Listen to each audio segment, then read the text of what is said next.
3 candidats soigneusement sélectionnés par Pékin.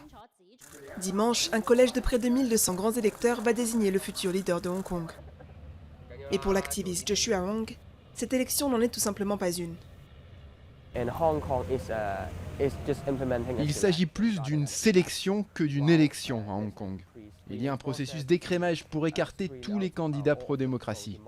Il faut qu'on récupère nos droits dans cette élection. C'est le premier vote du genre depuis les manifestations de l'automne 2014 qui réclamaient des élections libres. L'échec du mouvement a poussé une partie des Hongkongais à appeler à la rupture avec la Chine, une idée rejetée par les 3 candidats.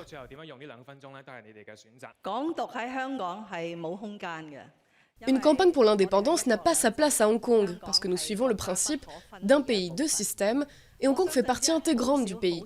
Je pense que seulement une petite partie des Hongkongais ont cette idée, et je ne suis pas sûre pourquoi. Une fois que j'assume mon poste, je renforcerai la relation entre Hong Kong et la Chine. Ces prises de position valent à Carrie Lam le statut de favorite de Pékin.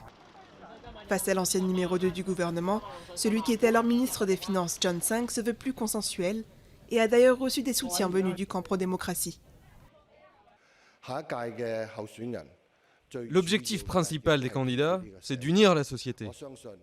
Parmi les 3 candidats, je pense être le seul à pouvoir unir la société hongkongaise. Mais peu importe l'issue du vote, le système prévoit que le vainqueur soit approuvé par Pékin. On a beaucoup parlé de Hong Kong sur la scène internationale, et pour Pékin, c'était pour les mauvaises raisons. Ils veulent que Hong Kong soit bien gouverné, et ils veulent quelqu'un avec qui ils peuvent travailler. Le camp pro-démocratie qualifie l'élection de farce. Il a d'ores et déjà prévu de manifester avant, pendant et après le vote.